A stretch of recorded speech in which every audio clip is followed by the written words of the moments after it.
Fine, dude. I'm gonna teach you a thing or two about vegan cooking, alright? Are you back? Okay. I feel like I should just leave this graphic up.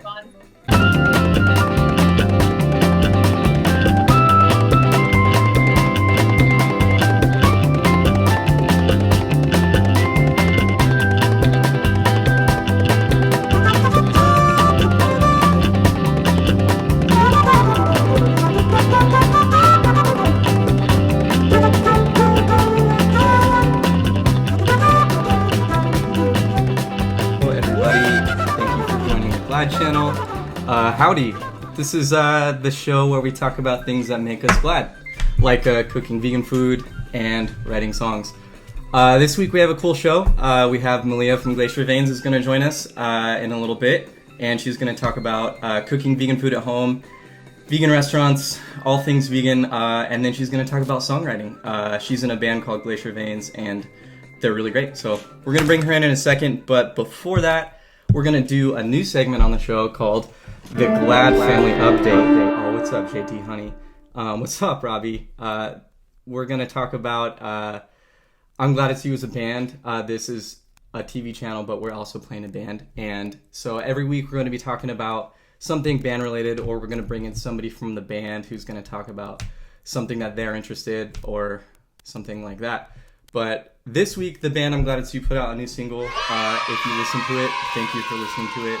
We really appreciate it. It means a lot to us. It's from a new record we're putting out in May called Every Sun, Every Moon. And the record, it's about some heavier stuff. It's an album that we briefly considered moving until after the whole COVID-19 crisis, which I call the storm. So waiting till the storm is done. But we kind of decided not to do that because we felt like the album being an album that is of the content that it's of and talking about themes like loss and grief and getting through really hard times, we thought it might be even more appropriate to put it out during this time. So we're going to keep putting it out. We feel like now more than ever we need things like art. We need things that we can sort of bond over that make it hard, that make life hard from time to time. But anyway, I'm going to play a song from that album. It's the song that we put out this week. I won't always play a song on the show, but today it seems like the right thing to do. So I'm going to play that song. It's called The Silver Chord. God, here's the thing about live streaming, folks. If you're in this live stream, no one ever tells you how nerve-wracking this is. Like, I'm aware that you guys are all watching, but I can't see any of you in person. So I know you're seeing me in my room where I'm normally comfortable, and I'm not. So we're just going to get over it, and we're just going to play this song. Hi, Sierra. I'm glad you're here. Sierra, everybody, our friend Sierra, who just joined the chat, did vocals on this album on a few songs, and this is one of the songs. And she's an amazing singer, amazing person, and we were really happy to have her on the album. So we're going to play this song, and then we're going to actually cut to a quick commercial, and then we're going to bring Malia in and talk about some stuff. So this song's called The Silver Chord.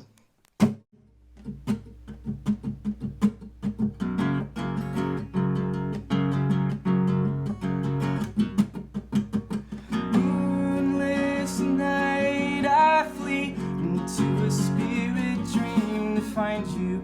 Come and meet me in my room. I felt you knocking at my door, so I cut the silver cord and let my spirit wander in the blue. This world is no home without you. Without you. Without you, without you,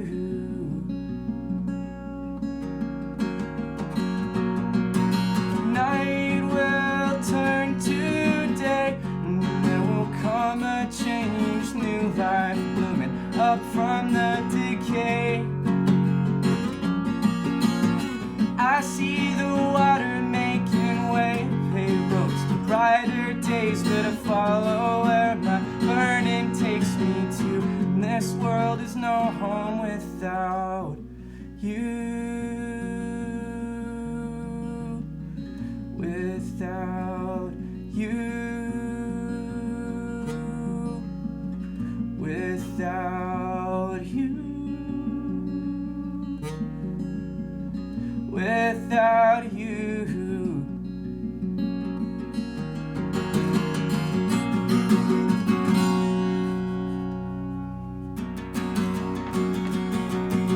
Is there such a thing as too far? Can you burn for something too hard? Can I come back home from this? I wanna come back home from this one. Is there such a thing as too far? Can you burn for something too hard? Can I come back home from this? I wanna come back home from this one. Is there such a thing as too far? Can you burn for something too hard? Can I come back home from this? I wanna come back home from this one. Is there such a thing as too far? Can you burn for something too hard? Can I come back home from this? I wanna come back home from this one.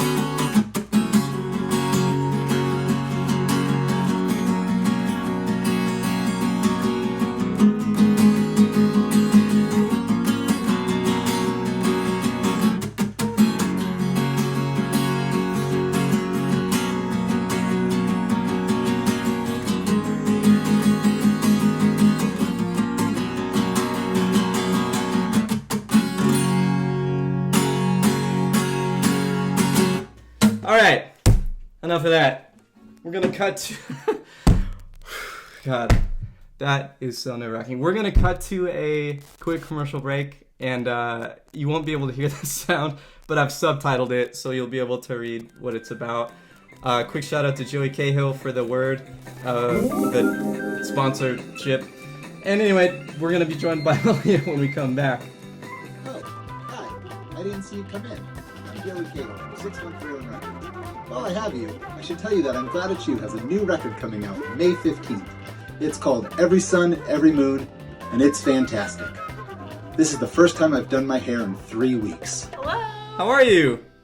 I am excellent. How are you? I'm good. I'm doing really well. Is everything working? Can you hear everything okay?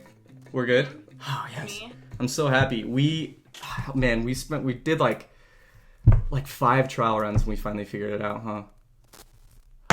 I'm so happy. I know, I feel like you spent like an hour at least trying to like make this At least. perfect sound. I know, but we finally did it. Well, cool. Do you want to just go ahead and introduce yourself and say a little bit about who you are and what kind of what you do? Cool, yeah. I'm Malia. Hi, Malia. I'm reading comments now. I play in Glacier Veins, and yeah, I play guitar and sing. And I was gonna say it. It was how long ago was it? Like a week or two ago, I saw an event page come up in like my Facebook memories, and it was like the first show that we played with you guys. Oh my god. Well, okay. I think it's actually like Easter Sunday of 2016. Was it 2016? What was that? Was it 2016? Because I was trying so hard to remember the first time that we played together, and I swore that it was like 2014 or 2015, and then I realized we've only been a band since like 2014, so, and we didn't even start touring until... I think it was 2016. Okay. So like 4 years now. I've been knowing all these guys for 4 years. To all the viewers out there. Time flies, you know, when you're having fun. But yeah, so we have been friends for a long time, and we were talking a little bit about this week about what you kind of wanted to do on the show, and you mentioned vegan cooking and songwriting, and I realized those are 2 things we both have in common. So yeah, I just kind of wanted to segue into vegan cooking because I think that's the thing that we kind of care about the most here, right? So yeah, why don't you talk a little bit about why don't you tell people what vegan means for those who don't know? If anyone's not sure, what does it mean to be a vegan, Malia? What does that term mean? Well, so it's like eating all plant-based, so you don't eat anything that is an animal or like comes from an animal. But Right. I will Right. say I use honey. Use honey. But Okay. there is a debate Yeah. if like honey, but I do use honey. Yeah. Um, I feel like I don't actually know. I personally don't know any vegans that uh, don't eat honey, but I know that they're out there. I just have not met them personally. you mean But most of them will have honey? yeah, that's exactly what I mean. I think most, if not all, vegans that I know will have honey. Um, and I don't really know what, like, most people are just kind of like, yeah, it's a bug, or like they're gonna make it anyway. But I think in my book, honey's always been like, yeah, I like the way it tastes. It tastes really good, so I'm cool Yeah, doing and it. like this isn't, I don't eat eggs anymore, but I always Hmm. thought that like if you were to have chickens that you just let run around your backyard and they lay eggs, Right. I would think that from like the ethical standpoint, I would say like eating those eggs are fine. But I feel like there's other layers to Yeah. like vegan that aren't just about like animal and stuff, Yeah. animals, but That's true.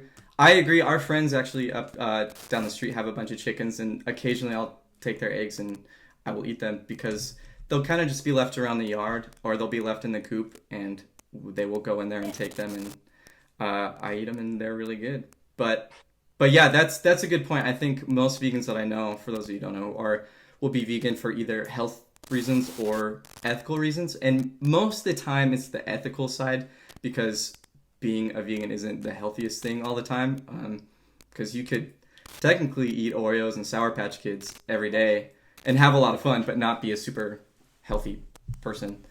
But yeah, so okay, so how long have you been vegan? Have you been vegan not the whole time that I've known you, right? no, yeah, well, so I've been vegetarian for like almost 9 years Okay. now, and I just recently switched to like being completely vegan, like I want to say like 2 months ago. So Um, it's a lot newer than I thought.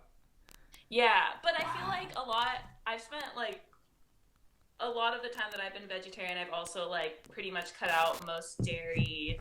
And so, but there were still things like my big thing was always like, oh, someone's gonna make me like cookies or like just like treats. So I'm not gonna say no to homemade like treats that maybe Who have like could? eggs Yeah, or butter.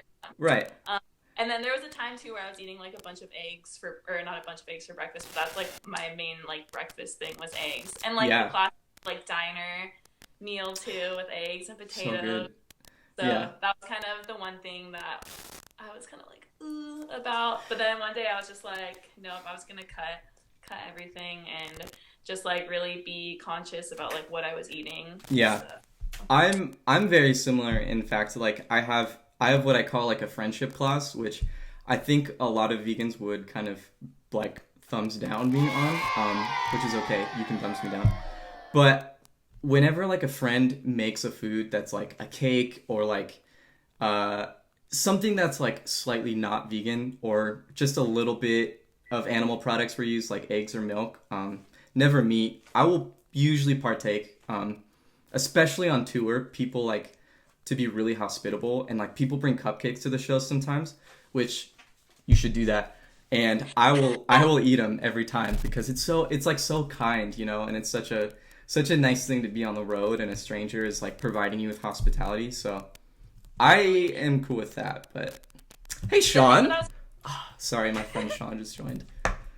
The thing that I was gonna say too, though, about like being on tour. Now, I feel like a lot of the people that you come across who like play in bands and just like come out to shows are like vegan or aware that a lot of people are too. So a lot of Yeah. times they will already be like cooking like that or whatever. But Yeah, a lot of times they are super accommodating, which is like above and beyond, and no one ever has to accommodate us that much because we're just band people. But it is really nice whenever they do that.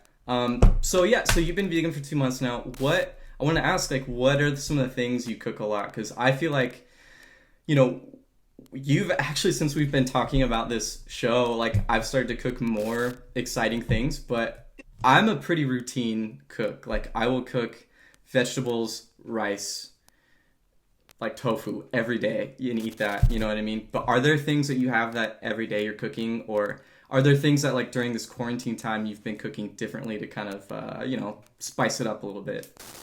yeah, no, I feel like I I've been like thinking more about like making stuff from scratch, or like actually like cutting up vegetables every day and like tofu, or just being a little I don't know, like doing cooler things with my tofu, like taking the time to like marinate it Yeah.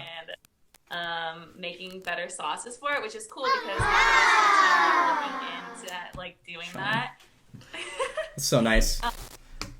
I feel like after this, I'll continue to like make my food a little more like fancy with Yeah. some, I don't know, just like finding the tricks to making things taste extra good or That's be cool. exactly the thing that I've learned during this time is like if you take the time and like you have to eat to stay alive. If you don't eat food, you'll die, right? So like most of the time when I think about food, it's kind of more like utility. It's like which is terrible, which is like a really bad way to live your life. But most of the time, it's like I need to eat this.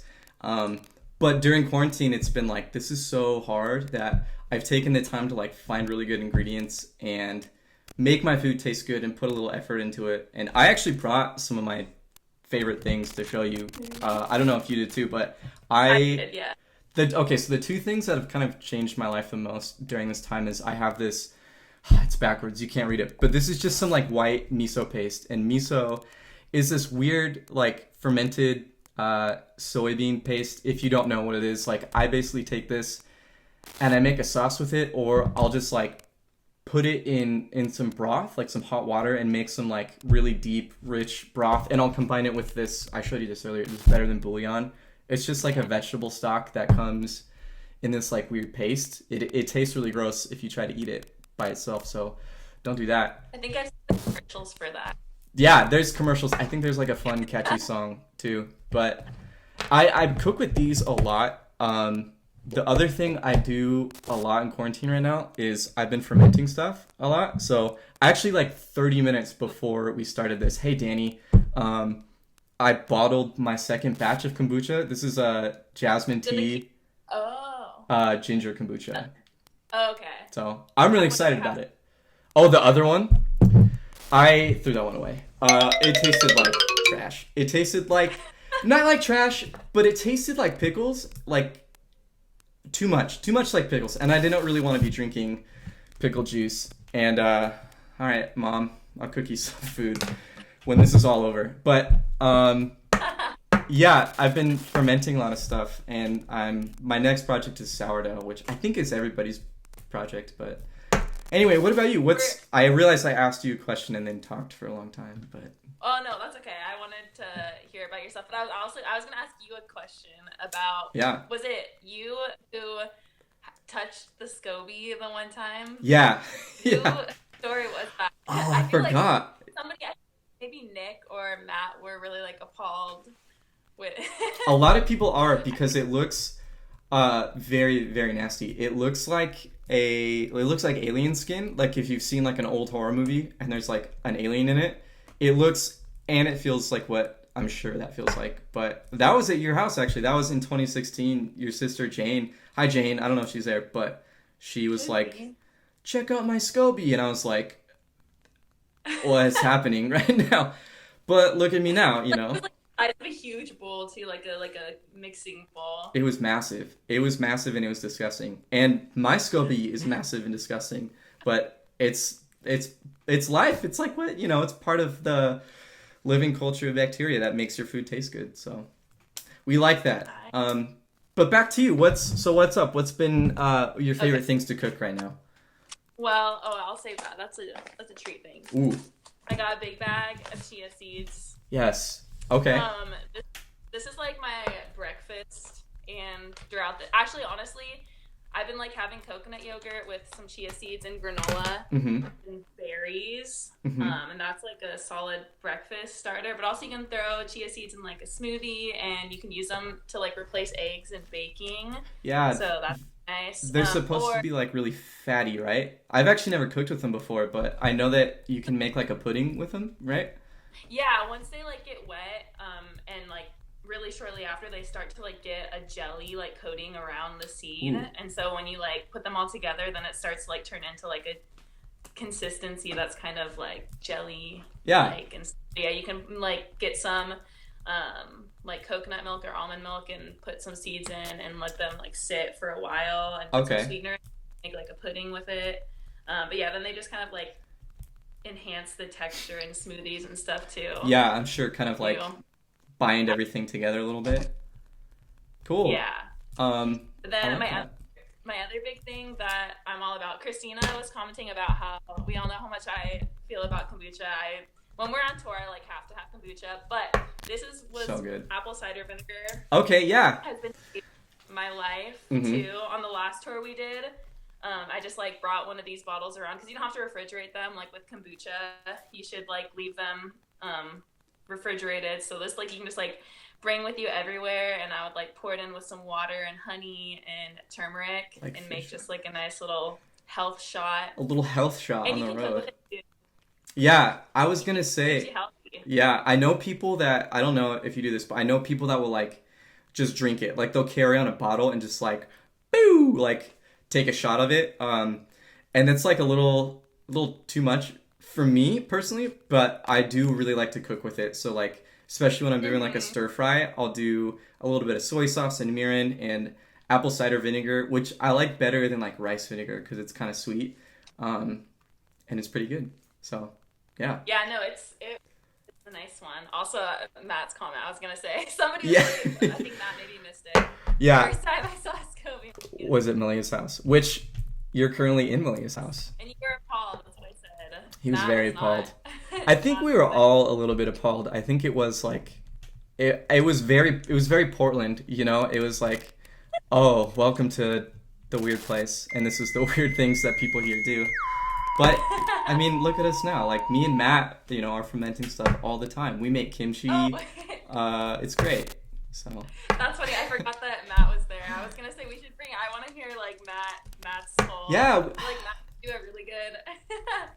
he's probably got a good story. I'll edit it in later. When we do the final Hey. cut, we'll have a word from him. But I wanted to ask, when you transitioned to vegan or maybe vegetarian, maybe farther back, was it hard for you? Like, I know a lot of people have a hard time. Like, the question people ask when you go from not vegetarian to vegetarian is, what are you gonna eat? Or what food are you gonna eat? And for me, it was like, well, not meat, you know, but like pretty much anything else.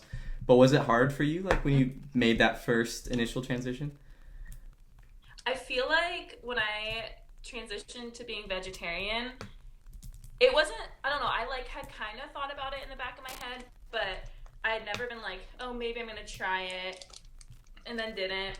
Yeah, And then it was like one day I was just like, I'm just gonna do it. just And then like I didn't look back ever after that. And Just I like remember that. My first meal was like going to a Thai restaurant, hmm and I got like a tofu stir fry, which like if I hadn't been vegetarian, I probably would have gotten like honestly, yeah, a chicken stir fry maybe, hmm or yeah.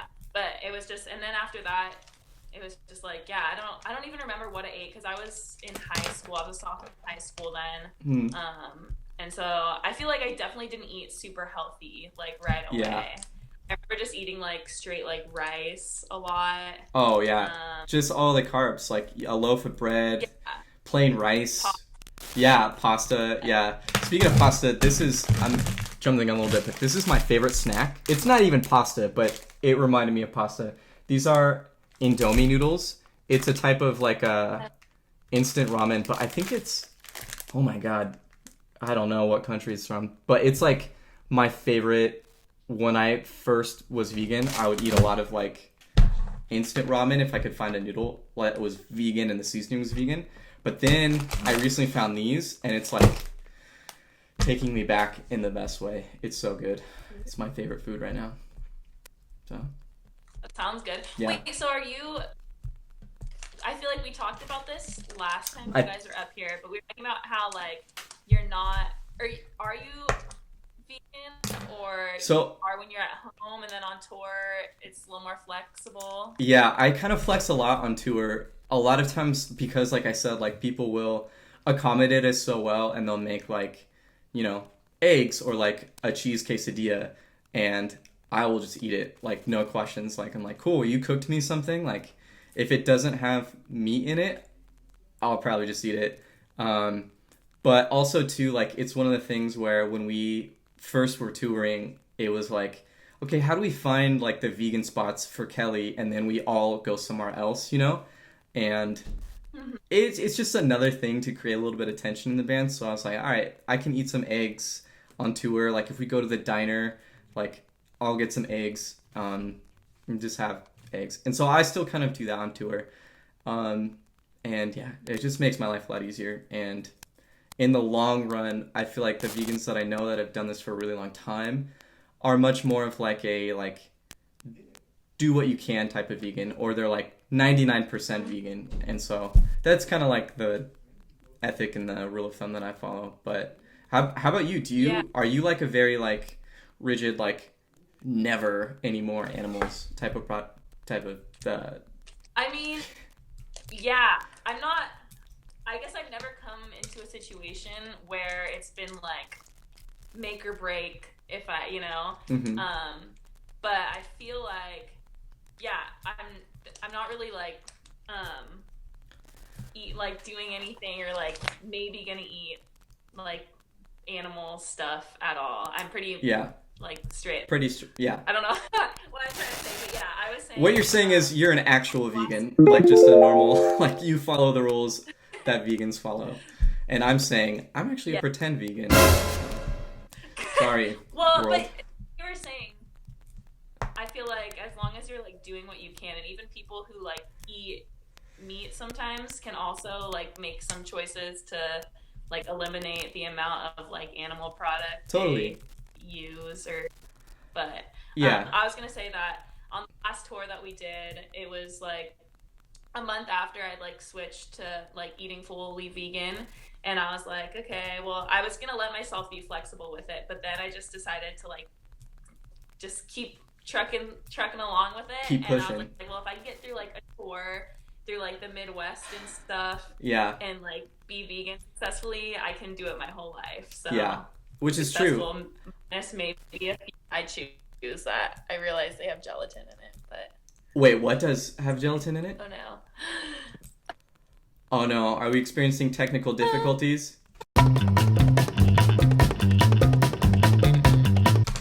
I'm actually kind of glad because I made this really nice flyer so that if we had this problem, it wouldn't look super terrible.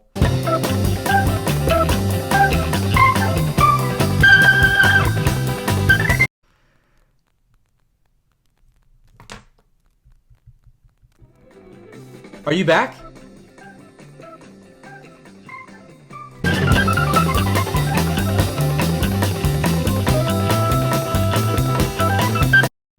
You know, when you decide to go into show business, they never tell you how to handle these situations. There's no like school, there's no program where they're like, when stuff doesn't work, here's what you're gonna do, you know?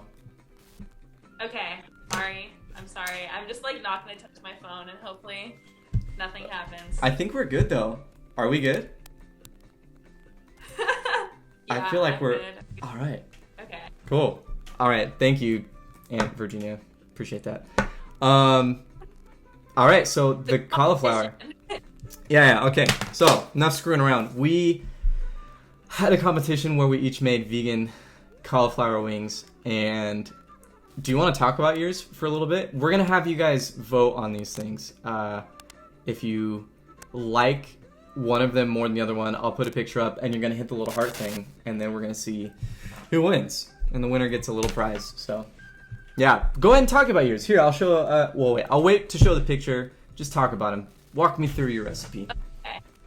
Well, I was going to say, Kelly said that he was going to put a secret ingredient in his, and I was like, dang. I was like, I feel like I needed a secret ingredient, but I didn't.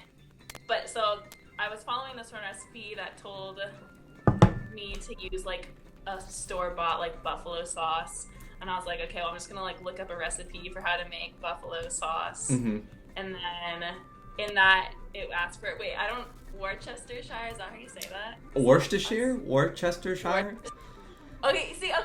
I thought it was Worcestershire too, but then I was like reading it and I was like, Worcester? Oh, no. I think. Well, then I got confused because I was like reading. I tried to write it and I was like, wait, I mean, I never used that stuff really, anyways, either. But okay, so I made that. But then Kelly thought that I was just gonna use like the store-bought sauce. I thought you were grabbing Frank's. I feel like that's like the classic. Okay. Well, anyways, I did that. I made it with like some sriracha and what else did I put in there? Earth balance and some spices. Hell yeah. And stuff. Mm-hmm. Oh, actually, we got an audience member just showing Worcestershire. Worcestershire. Thank you. Thank you for clarifying. Yeah. So you basically made your sauce from scratch, even the Worcestershire, apparently. I think I was saying it like that until I actually like tried to like spell it out, and then I was like, wait a minute. I think I've seen it on the bottle, and every time I see the word, I'm like, who cares? Like this stuff. Like I'm not gonna say that. But yeah, so you made yours from scratch. I thought I was being really clever because I took these like gluten-free vegan biscuits from my work. They're like cheddar chai biscuits. I baked the hell out of them, and then like I smashed them with this spoon until they made little breadcrumbs, and then I used that in like a batter to coat my cauliflower, and then I made a sauce using some of this miso paste. My friend Danny actually helped to make a vegan mayonnaise from scratch, so we put some of that in there. We cut up a bunch of ginger, did some soy. Whoa, wait a minute. You have Okay. I'm saying I didn't have help. I definitely made it myself, except for the mayonnaise. And that was the one thing that I think really made it taste good. Thank you, Danny. Otherwise I made the rest of it. And it was pretty good. So we're going to try this. I don't know if this is going to work, but I'm going to pull up a picture of Malia's, and if you think hers are better just by looking at it and by what we've talked about, you're going to hit the little heart thing. Sorry, Robbie. And then I'm going to do a picture of mine. You're going to do the same thing, and then you're going to vote, and then winner gets a prize. All right, ready? This is Malia's. Look at them. Look at those tender morsels. They look delicious. Currently, that is them. And, yeah, take me to the counter voting. Friendly vegetables? Is this the official vegetable account? Oh, we're getting some hearts going. Look at that. All right, they're looking pretty good. Okay. You're getting a lot of love right now. Sort of. And then these are the ones that I made. So I think you won. I think I won, but now, what's your prize? I'll save it for the end of the show. I get a guest. I get a gift for all my guests, and I got you a gift, and we'll get there. We'll get there. All right. Okay. Let's talk about songs. So, you're in a band called Glacier. A great band. Very, very good. You guys just put out a new record on Equal Vision Records called The World You Want to See. And do you want to talk about it a little bit? Sure. Cool. Yeah. Well, it was our first record, and it was out with Equal Vision and like Common Ground. It was like a combined release with the two of them. Mm-hmm. And yeah, basically it's all about just kind of having a good perspective on your life and your world. Yeah. Pretty much. I like that a lot. So this record, it's your first record, but I know Glacier Veins has put out songs in the past. Like you have, at least one EP out. What was the songwriting process like for you? Like, is there typically like a method that you like to take when you're approaching writing songs? Is it sort of random? Just generally, how do you go about songwriting? Yeah, I feel like so we have like 2 EPs out, and for both of them, I feel like the songs were just things that I wrote by myself, like over a period of time, and then it was like, oh, okay, we're gonna take all these songs and like put them out together. And then there was also a lot of time between when we put out our last EP in 2017 and then when we started like recording this record. And so the beginning of that was kind of like a chunk of songs that I just kind of like been writing over time. Yeah. And like towards the end of that process, we were like, oh, we knew we were gonna like put out a full length record, so like we were kind of knew that we were writing for the album, but that didn't really like affect my songwriting process. Because mostly I just write when I'm like in going through like an emotional time or just having like some like big emotions or whatever. That just kind of inspires me to write. Yeah. And so that's, I mean, we were talking about that. Yeah. So it's just like feelings. Right. I mean, like that's a lot of times like I was gonna ask Malia like what are some of the things that give you inspiration when you're writing songs? Because a lot of time songwriting is outward or like what would you say, extrospective, but I think in the world that our bands kind of exist in, a lot of times the songwriting is much more introspective. And so people will ask questions like, where do you draw inspiration from? And I'm like, I don't know, the things I think and the feelings that I have sometimes, you know? But I think sometimes I get what their question is like, and I am kind of curious about for you too. Like, I know when you talked about the record, there was like a concept that you had for the whole record. And is that like, do you typically try to write with a purpose? Like, do you have a concept that you're trying to write about, or is it something that you are trying to like process? Like, is songwriting almost like a useful thing to you, or is it something like more of like an artful approach where you're like, I'm gonna try to talk about this idea metaphorically? Does that make sense? Yeah, I don't know. I feel like with this album and then even like the last EP, the main themes that came out of it were kind of like the things that or like the way that I don't know, just like my mindset on like my life and like the world and stuff too. Yeah. And that like obviously is like what that album title is. It's the world you want to see, and basically it was just like my whole idea of that. The way that you like see things in your life and like the way that you like let them affect you kind of make you feel whenever I try and talk about it, I always get like so twisted up. It's hard to talk about, huh? I feel like it's yeah, and that's why I feel like I'm kind of being an asshole with these questions, but like I'm really curious, and I know people are curious, but it's hard. I know it's hard to like talk about things that you're obviously the record, like listening to the lyrics for me, I'm like, yeah, these are some pretty vulnerable lyrics, or these are very introspective and personal. And yeah, I just know like sometimes for me when I'm getting these questions, I'm like, this is really hard sometimes, you know? But yeah. Well, I guess what I was trying to say is that like if you I don't know, like taking things that are like happening to your life and like not seeing them as like bad things always, and just like knowing that you're like on the right path, and just kind of having that like perception of the world around you helps you to enjoy your life a little bit better. So like half of the songs on the record I feel like are just me trying to like show people this way to see the world and like live your life, and then the other half are like songs of emotional stuff that I was going through. And then like applying that perspective into it to like try and help me like work through like the situations that I was going through. I like that. So it's almost, man, and I guess I can kind of see that with the record, like listening to it, it's almost like listening to you like sort of talk about or explain some of the like things that are maybe challenging or more like confrontational emotionally, and then finding ways to deal with and like finding healthier perspectives to kind of apply, and then applying it in the song, like, and in the record. And that is one cool thing about the record that I do like, is I feel like a lot of the songs have like a takeaway perspective where I'm like, this is actually really good, or this helps me like see my world, the world I want to see, in like a better way. Like, man, that was genuine too. I wasn't even trying to do that. What a good record. I appreciate that. Yeah.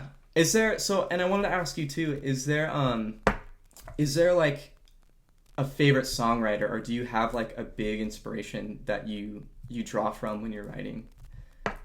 I don't know. I feel like the musical side of my inspiration is probably more subconscious, of just like things that when I'm listening through like a bunch of different things, like different kinds of like vibes and whatever will Different hit me and like vibes. stick with me more and Hmm. kind of and kind of like come out in my songwriting. But Yeah. I'm never really like thinking about a certain like band and being like, oh, I'm trying to like make a song that sounds like this band. Yeah, But right. more it's just like I'm trying to find a sound that helps me express like the emotion or feelings that I'm feeling. And Yeah. then maybe subconsciously I like think back to songs that felt that way when I was listening to them, and just Yeah. kind of like taking that whole sound. Yeah, yeah, yeah. It's like almost like you have an idea and you have this like subconscious like, I don't know, would you like a preset, like almost like a bank of sounds that like you've grown up with, or like these musical styles that you've kind of like um just kind of developed your taste, and then when you like are trying to express something, you're like, ooh, these things are like really like driving home the point, or these things are like really like um accomplishing what I want to with this feeling and stuff. Or Yeah, they like making a certain sound helps you like express like how you're feeling, or helps you just like get out those emotions or yeah. whatever. Yeah, for sure. Um well, cool. I mean, we have probably like 10 minutes left. Did you want to play a song? Um I can if we can keep talking. I don't care. Whatever you think I is would good. I would love to. I like, so every week we have a special guest. We talk, and then I really like want to like see or hear like them perform or share like their creative project. But I feel like talking about songwriting. Um, yeah, you should play a song. And I had to bring. We made a beer with a brewery in Portland We called the made Driveway a Hazy beer. IPA, What's and what's the this is IBU on that thing, huh? I'm just kidding. the ABV is 5.7. Uh-huh. Yeah, Kelly, you really care about. Yeah. I know all But about your international bitterness units. Come on. um, okay, I'll play. Oh, are you gonna show the pictures while I play? I do, yeah. So I was gonna say this is probably my favorite Glacier Vein song. It's called Driveway, and not only is it a great song, but like we always do this thing whenever we visit Malia in Portland as a band. We take a picture in Malia's driveway. I was only able to find two, but I know there's like 10 or Oh, maybe shoot, a I'm just hundred gonna that send you exist. a spot too. But that's like my mom thing. She likes to get pictures of all the bands who like stay at our Yeah, house. Bevy, she's the greatest. Um, anyway, this is one from last tour. You can obviously see Malia and Vaughn and TJ and half of me and Robbie, but Elliot is blurred out. Sorry, Elliot. Uh, this one, God, Elliot is also blurred out of this one. But anyway, this is the driveway. This is it. This is the famous driveway from the song. So, yeah, if you're ready, take it away. Yeah. Okay.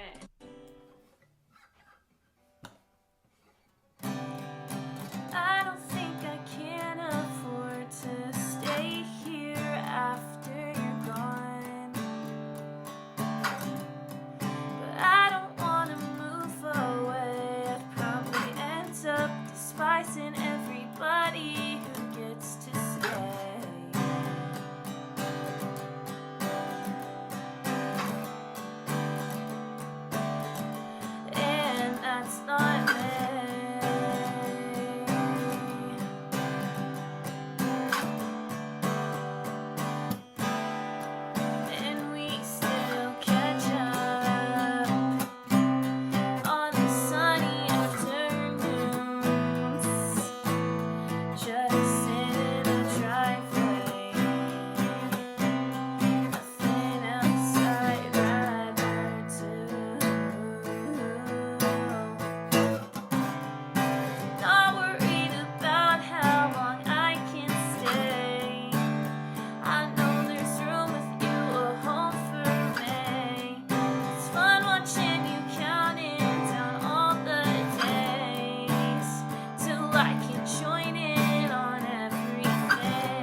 so good. Thanks. It was so good. The new song. Thanks. My favorite. Thanks. I'm really, really glad you liked that one. You sounded amazing. Your video stopped, but the music continued, and that's what's important. At least on my phone. Maybe not for other people. Anyway, I think that's it for the show. Can you still see my camera? Because I can't really see. I can. Am I cool. frozen to you? You're still frozen, but that's okay as long as you can see. Like I said earlier, I like to get every guest on our show a special gift. And this week, since we were talking about veganism, I got you this can of Loma Linda Tender Rounds. Loma Linda is the city right next door to ours. They make their own line of vegan vegetarian products. So this is for you! Yay! Good job! Woo! No, these are for you. I get a different prize. A bigger, better prize. Anyway, Malia, thank you so much for joining us on the Glad channel. So good having you. I hope you're well. I hope your quarantine is well. I'll talk to you soon. Yeah, I will talk to you soon. Have a good rest of your day. You too. Everybody, thank you for joining us on the Glad channel. You can catch this episode on YouTube in like a week or whenever I'm done editing all this stuff. Bye!